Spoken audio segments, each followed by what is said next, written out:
Hello everyone and welcome back to my channel. It is Jessica here with Hell Notes for Beauty, and today we're going to be talking about common household items that you can use for spells and magical purposes. Little do we know that there are plenty of available, affordable, and accessible items right in our homes, and specifically today we'll be talking about those that we can find in our kitchen that we can use for a variety of purposes. Now, depending on if you do Wicca, if you do any sort of natural magic, you know that they're all connected. They're all interconnected with nature and the many elements of nature. So today I'm going to be sharing with you those items and tools and ingredients that you can use and easily find in your kitchen for magical purposes. Different elements of nature's products, whether it be an onion, an apple, they all have their correspondences. And a lot of those correspondences that you want to be aware of is masculine energy, the feminine energy, yin and yang, dark and light, those type of aspects of correlation, which is about duality, different extremes and ends of each spectrum. So that's very important when you are working with anything from nature, whether it be something of herbs and oil or even a food that you may eat. You want to be aware of the elements that that food may have or what its energetic vibration may be. Before we get started, I wanted to share with you some of the reference books and books that I've been using for many, many years and still use in reference to this day to help me familiarize myself and get a little bit more in tune with the products and ingredients that I'm using. The first book that I wanted to share with you is Helping Yourself with Magical Oils A to Z by Maria Solomon. And this is a great book to give you more an idea of the mixed oils that are out there, but also the individual uses for most common ingredients that we have, such as cinnamon, oranges, limes, so many different things. There are many oils that can be extracted from nature's elements, such as flowers and herbs. And this book really goes into detail and gives you a lot of good insight as to what it's been used for, whether it be in voodoo and hoodoo, Santeria, Yoruba, and so forth, even Wicca as well. Because again, the natural elements of nature is universal to everyone, and it's nature. It's given to us in order to inspire and bring out things of our own creativity to put it into motion and give it as a gift to the world as well. Not only for ourselves, but also for everyone else as well. So if you do a nice smelling oil or a ritual that requires something really nice or even useful and potent, such as bay leaves, these again are all elements that carry their own vibration and can be useful for any intention that you may have. So this book is definitely one of my favorites to reference, and I always recommend it as a must-have in everyone's library. The next book that I love and I always recommend is the Encyclopedia of Magical Herbs by Scott Cunningham. And I cannot tell you, this is the very first book that I did buy to reference certain herbs and items in my kitchen, especially to correlate it and give it some sort of connection for a spiritual sense. And I have to tell you, this book is so valuable because it gives you so much insight and so much great information about each herb, its feminine or masculine aspect, its historical references as well, and how Scott Cunningham recommends it to be used in rituals and spells and many of those things of that purpose. And last but not least is pretty much this book. These two books combined is the complete book of incense oils and brews, also by Scott Cunningham. Scott Cunningham has a great array of books, especially for those who are beginners and are starting into magic or looking into the natural elements of certain things. Scott Cunningham has a great variety of books for beginners, or even if you're looking to just add something new into your library. Any Scott Cunningham, I highly recommend it for your library, especially if you're going to be starting. This one is pretty much these two in one because it goes over incense, oils, and brews. So in addition to oils and herbs, it gives you many different recipes in accordance to maybe your horoscope or talismans, amulets, or anything that may be pertaining to a certain different culture. This book pretty much covers it and covers that in both aspects. So these are really great books to have, and I highly recommend it. If you're not into books or collecting books like myself, there's so much information online as well as journal studies and so forth. So again, do your research and find what works for you and what really resonates with you best, so that way you can add it to your collection and add it into your journey of spiritual progression and development. But in addition to books, I always recommend to go online and research as well. I know that some information can be shifty, but again, it is up to you to really do the proper research. It is really up to you to do the proper due diligence to find the correct information that pertains to you. But books are always the best bet as well to have in your collection, especially again if you're a beginner or you're starting in your spiritual journey or being an herbalist, or if you're interested or curious about the holistic methods of medicine or holistic wellness.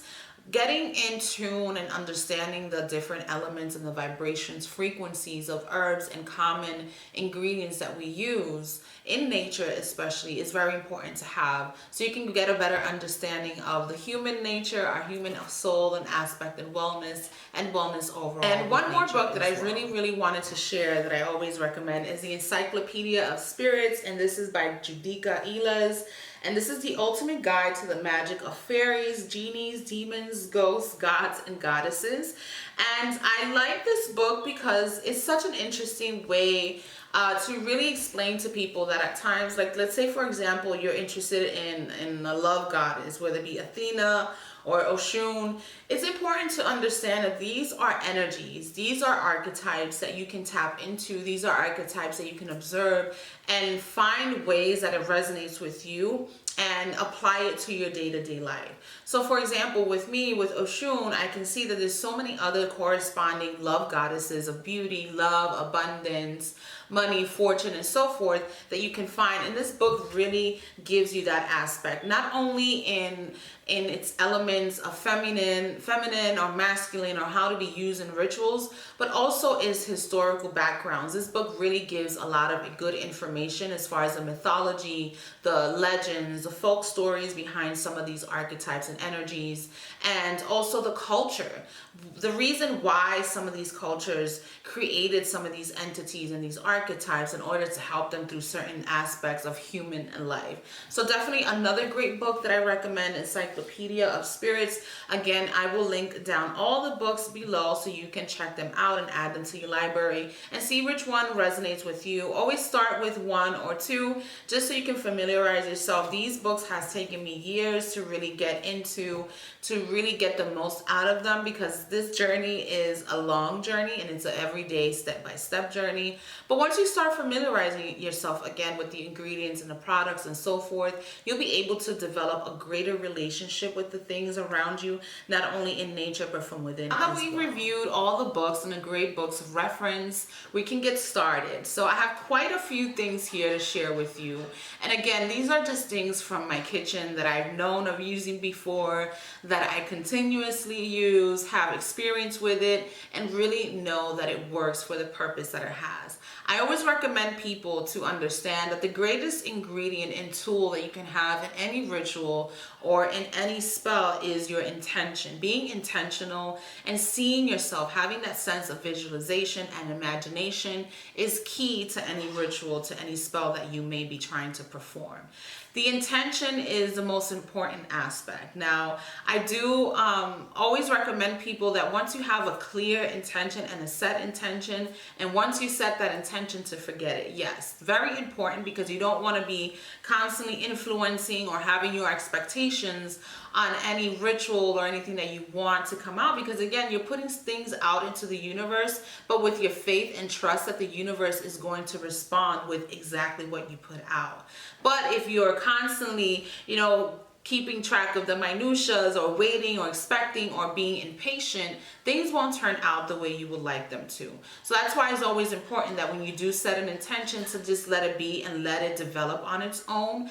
And then you can begin to start giving it that observation aspect. Because for me in the beginning, a lot of rituals, and they still are experiments.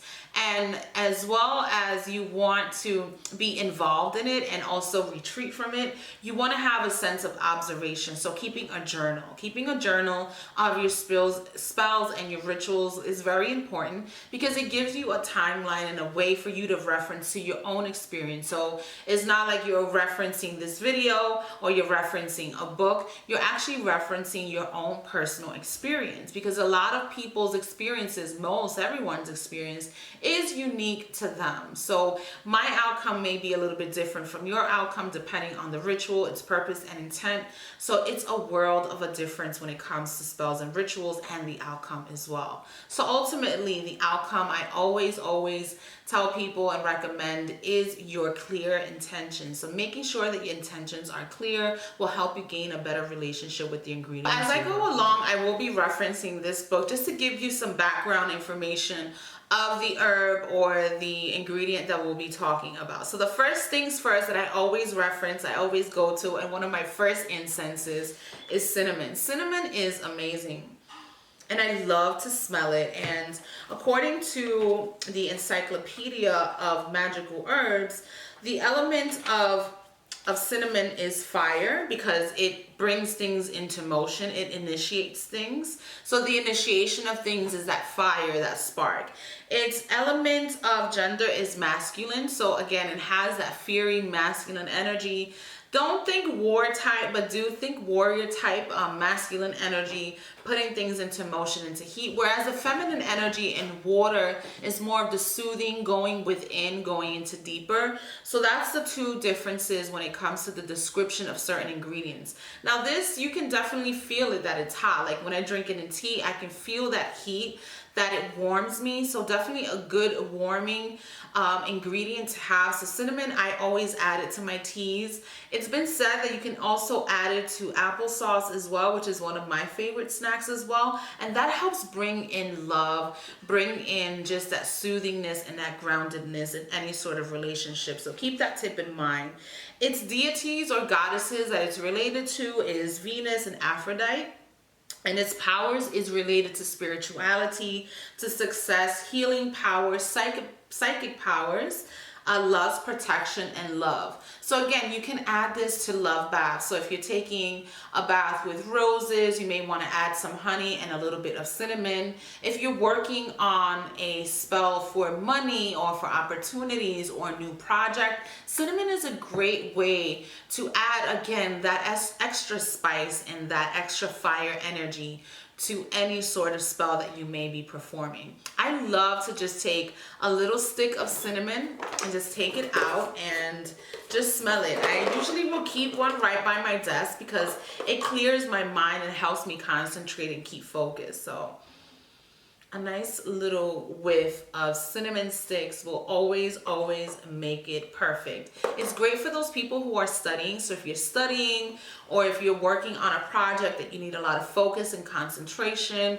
or even if you are a tarot reader, or if you work with Reiki or any of those sort of energy healing modalities, having cinnamon at hand will definitely help you. So if you, again, add it to your tea, it will help open up your senses. It will help open you up to have more clarity, but also feel that groundedness as well, given its fire and masculine energy. So that is why I always go to cinnamon when in doubt or when I'm running out of sugar, because it gives you that both aspect of sweet and spicy. It's said that also cinnamon is, when burned as incense, which I highly recommended with a little bit of brown sugar, is just amazing, especially after any sort of cleansing type of incense such as Palo Santo and specifically sage. It's always good to energize or reprogram the space with something sweet. So I always go with cinnamon or brown sugar, and that helps raise the higher spiritual vibrations in the space. It aids in healings,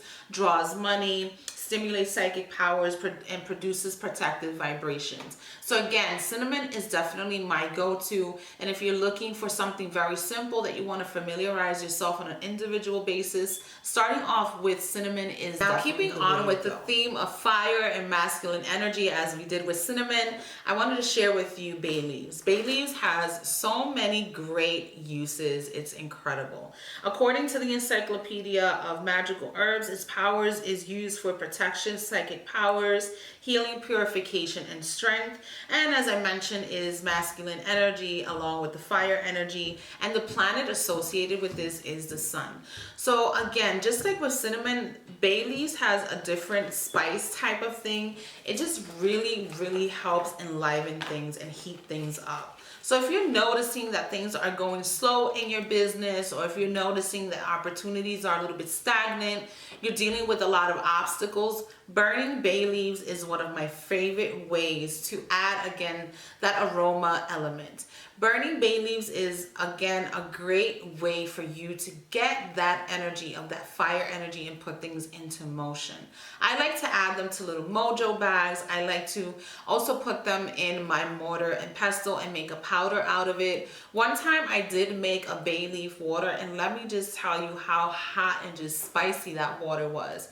And that's one recommendation as well, that I like to work with certain ingredients on an individual basis, especially if I'm starting to familiarize myself with it. The best way is to try them individually in many ways. So of course I cook with bay leaves, whether it be my beans or my mixed rice, but using them for other magical purposes, adding it as a water for my baths, just for those protective baths, to give me courage, to give me strength, and also clarity of myself, is a great way to use bay leaves. I have also done where I would write petitions or little affirmations down on my bay leaves and burn them. The great way, again, and according to the Encyclopedia, bay leaves are used in clairvoyance and wisdom brews, so you can add a leaf or two to any tea. It is also worn as an amulet. So again, putting them in little pouches or protective pouches, which I've done in many instances, it's a great way to add that vibration and element of the protective energy of bay leaves.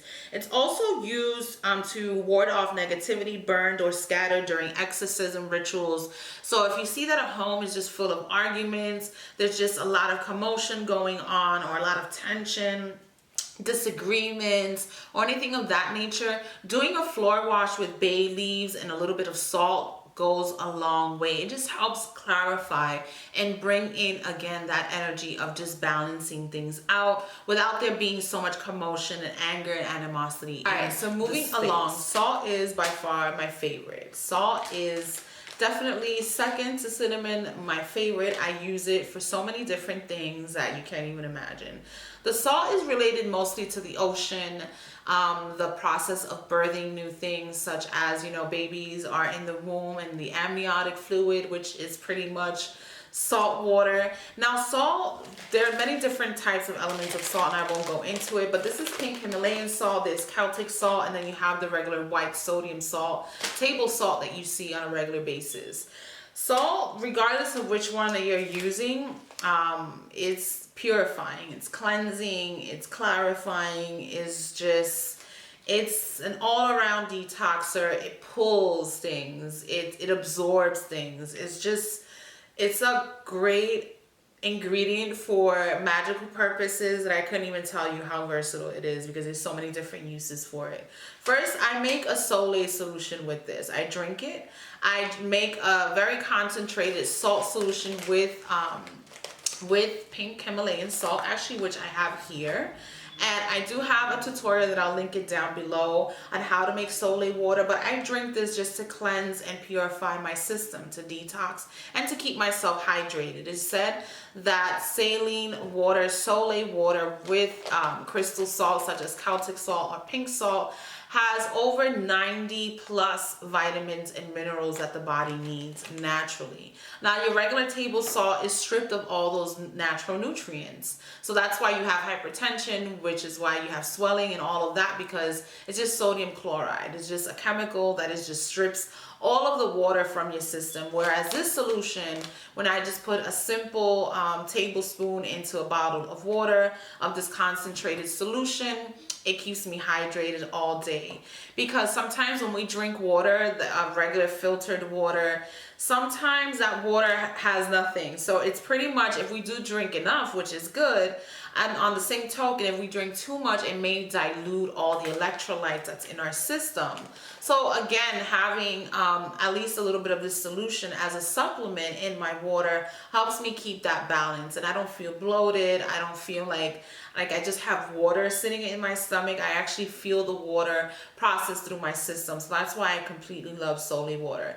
So again, I'll have the tutorial and the blog post of Soleil water down below. But in addition to its magical purposes, there are just so many. The first and foremost, you can also use the saline or Soleil water concept to mop around your house. as a cleansing and purifying ingredient for any sort of spiritual ritual. I like to use my salt water in buckets of water, especially if I'm using it with anil or that indigo water, just to purify and cleanse. Sometimes if I'm doing any sort of reversal ritual as well for protection, I will use the water of salt water to absorb and cleanse. You can also keep salt water in a bowl in any sort of corner in the home, because it is known that corners in the home tends to absorb and take in a lot of low negative energy. So that's where the concentration of that energy tends to be in most corners in most homes. So I typically like to keep a bowl of salt water in every corner of the home, just so it can absorb and just keep that clarity and sense of flow throughout the home, especially here in my studio room where I do a lot of tarot readings. I do a lot of personal spiritual readings. I also do a lot of rituals and cleansing rituals as well. So it's very important for me to have, again, that balance in the room where things are being absorbed and not just lingering and staying stagnant. So salt water is specifically great for that, for you to use for so many different rituals of purification, clarifying, just to keep low negative energy out and at bay. Water and a little bit of salt definitely. All right, so moving along, one of my other favorite ingredients you can find easily and accessible in your kitchen is an onion. Yes, an onion. I know a lot of people have a love-hate relationship with onions. I like to eat onions. It's very nutritious. I love to add it to all of my salads, and it's usually the base for most of my sazon that I cook with. So I have a really great, loving relationship with onions, despite its smelly aspect. But onions are amazing. Now let me just see, because I do think that it's in this book here. But onions are very absorbing. If you cut an onion in half and keep it open in a room, you will notice how it just completely starts to shrivel up, because that is absorbing all of the energy in the room. So a great absorbent of energy is having a cut half open onion in any room, and you will see the difference. Again, I love to eat onions, so I add it to all of my ingredients. So internally, it's a great way to help cleanse you and purify you from the inside out. But using the peels as well, it's very great to use in incense. I love to burn the peels of onions and add it with my other peels of garlic that we'll get into other of my incense blends as well. Onions energy, again, we're still keeping on, and as you can see the theme here, Mars and the masculine energy and the fire element is really about initiating things, about protection, protective, creating barriers. It's just that element of initiating things, courage, passion. And it's all about, again, firing things up to keep you protected. So being with the Mars energy, this is very good to use if you're experiencing any sort of spiritual attacks or any sort of issues with someone that you may having who may be of a negative sort of energy or vibration, whether it is a person that you live with or have to work with on a regular basis. Having some onion in a sort of ritual aspect will always help you to absorb and get rid of any, again, stagnant energy that may be lingering around in the space. So the powers of onions, according to Cunningham's Encyclopedia of Magical Herbs, the powers are protection, exorcism, healing, money, prophetic dreams, and lust. So as I had mentioned, teas are very good. It's a very good way for you to get a little bit more personal with certain ingredients. So as I mentioned, making a little bit of tea with cinnamon is great, just for you to get an idea. Cinnamon and honey. Also, onions are added from when I was growing up to a lot of teas to give remedies, to relieve any sort of pain in the body, fevers, or when anyone would have a flu, my grandmother would make a concoction with onions and garlic and a whole bunch of other things, orange peels, to expel. So using onions to expel, to bring things out, to clear out, it's a great way to get associated with this amazing herb. According to some ancient authorities, the onion was worshipped in some cities in ancient Egypt and was sometimes invoked while taking oaths. So it's a small onion that you can use to prevent any sort of evil energy from entering the home, from protecting the home. Just a lot of great ways to use an onion for protective purposes. One of the best ways that I love to use onions is in my San Lazaro or Babalu Aye ritual that I do every year in December 17th being his feast day, where I commemorate him, honor him every year. And the main focal point is of red onion is this, because it's highly associated with San Lazaro, with healing of any sort of plagues or anything like that. And right now, we're actually in the middle of a pandemic. Yes, 2020, it's April 2020, and we're in the middle of a pandemic.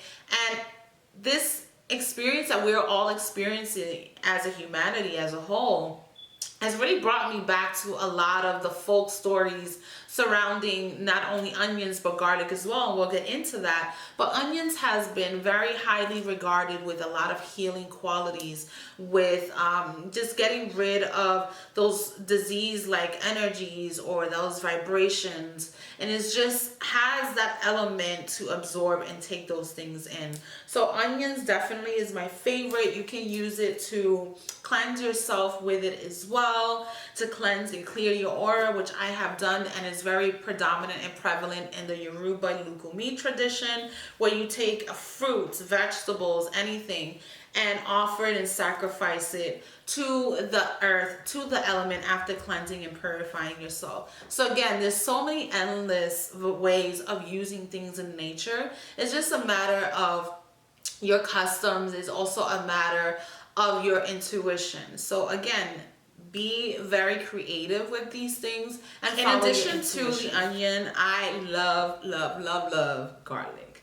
I just completely love it. So you can just imagine, I don't be stinking like that because I drink enough water, but with that mix of onions and garlics on a daily basis, you already know. But I love garlic for so many different purposes, not only in dishes to eat, but to use for many spiritual aspects. Now, I have several rituals that you can check out on the blog and also the channel as well, where I use garlic in amulet, such as a horseshoe amulet with aloe vera, which is mostly predominantly used in Mexico. But this garlic has been known all around the world. Garlic is so versatile and useful. The first things first is I like to use the peel. You can use it to and dust it and use it as an ingredient in mojo bags and amulet bags and talismans to charge them.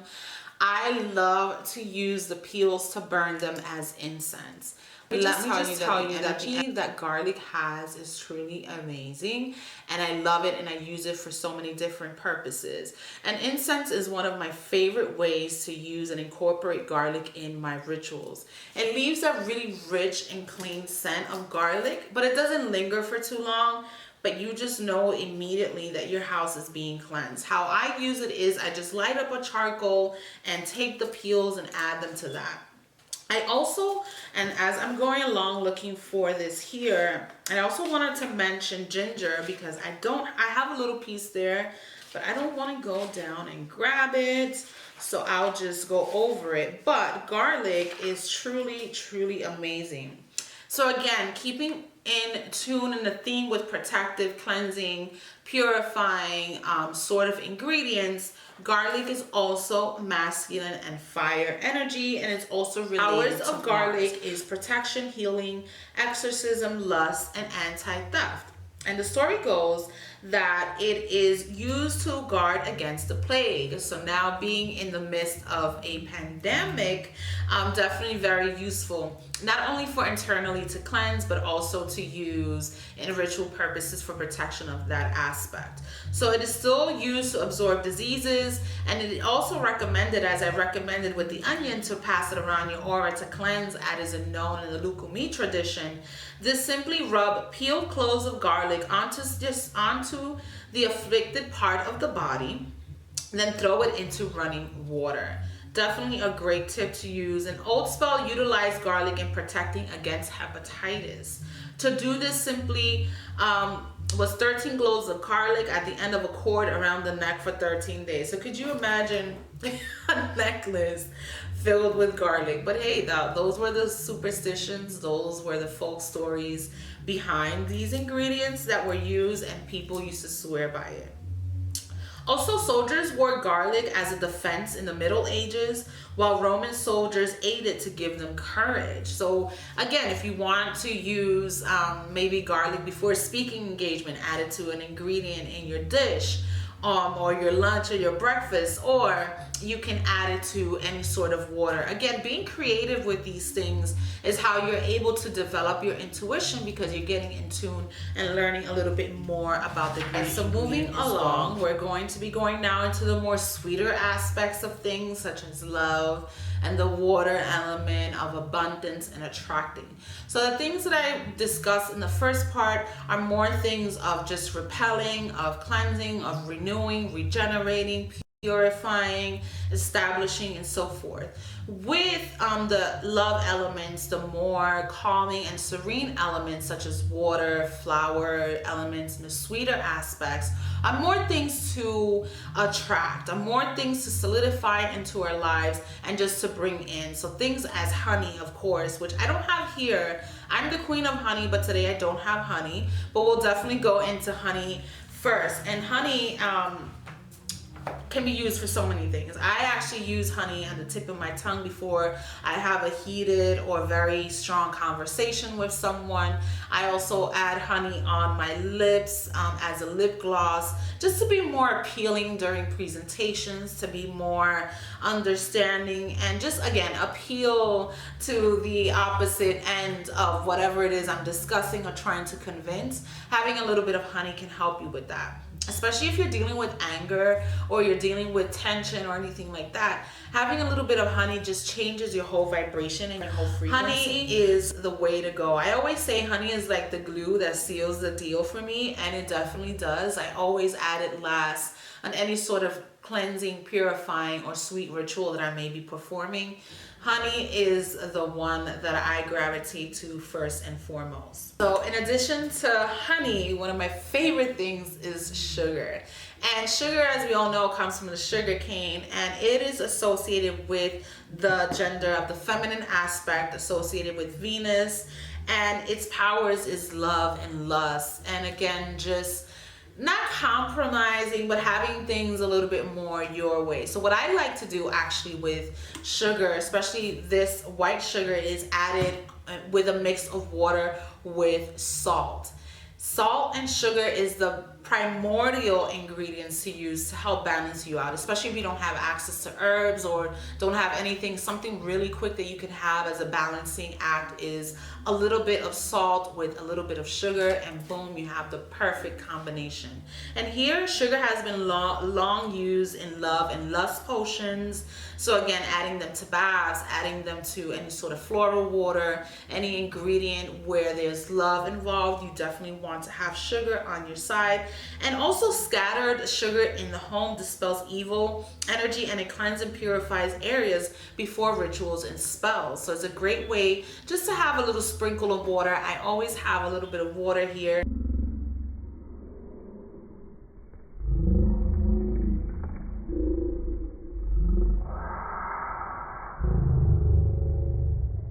I always have a little bit of water, whether it be with salt or with sugar, again, just to help purify and balance out the energy, or as a base for any bath that I may be performing. Another great tip that you can use with brown sugar is an incense. With a little bit of brown sugar and a little bit of cinnamon powder, girl, let me just tell you that you will have the place smelling like Sugarland.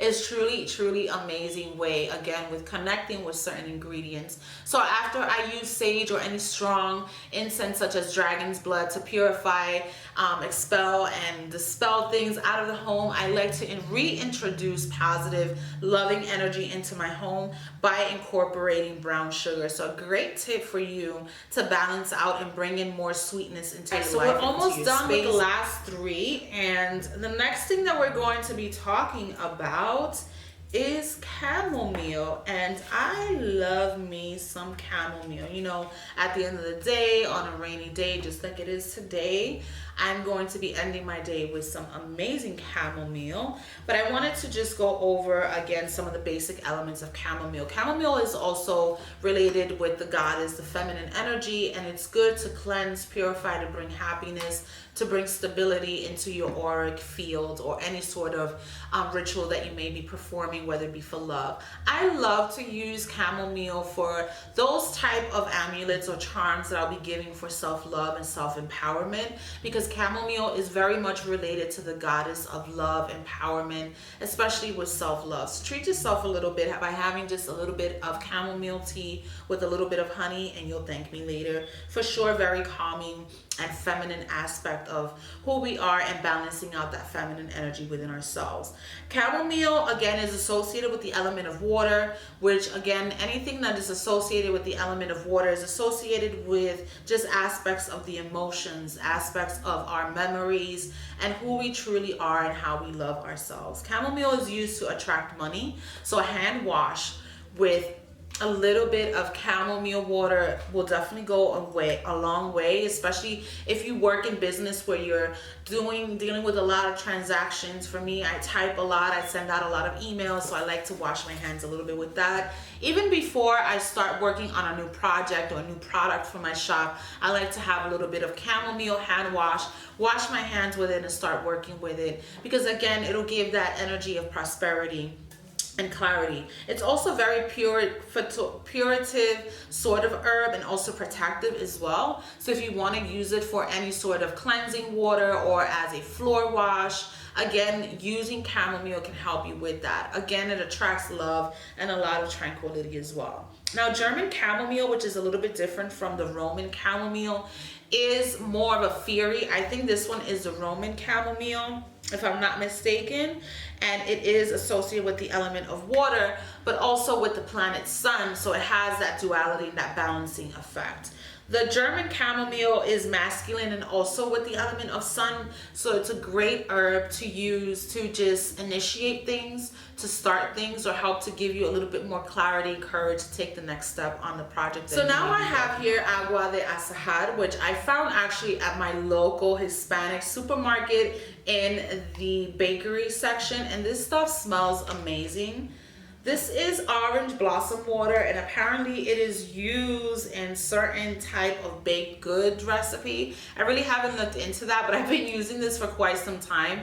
I typically use this as a base for any sort of aura spritzer that I may have, or as a base for an aura bath that I may be doing with roses or orange peels and whatnot. But I definitely love this for so many different purposes. I also like to use this as the base water for my essential oil diffuser, which gives it an amazing aroma when I add it with orange oil or with a little bit of ylang-ylang and even vanilla. It gives you sort of that creamsicle scent. Amazing.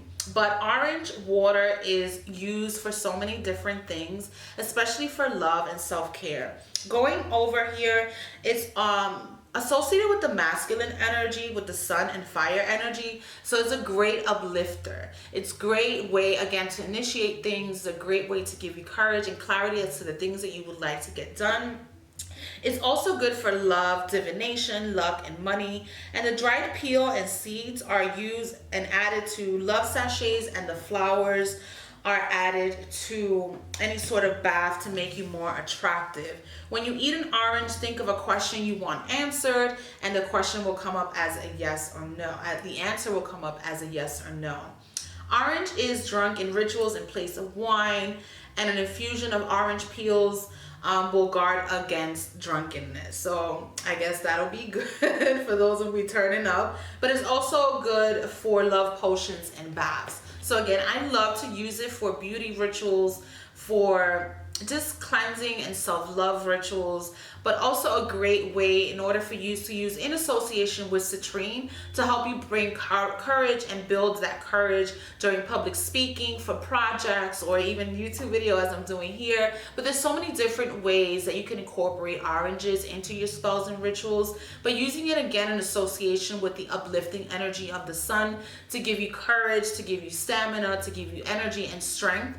orange peels or orange blossoms or any orange essential oil will also work for that purpose as well. So highly recommend oranges or orange water, or you can make your own orange tea and orange water to sprinkle around the home to use as a floor wash and whatnot. So check that out if you So that is all of the kitchen and household items that I typically use in my spells and rituals. If you enjoyed today's video, please make sure to like, share, and subscribe. And until next time, I'll catch you on the flip side. Don't forget to stay weird. Bye.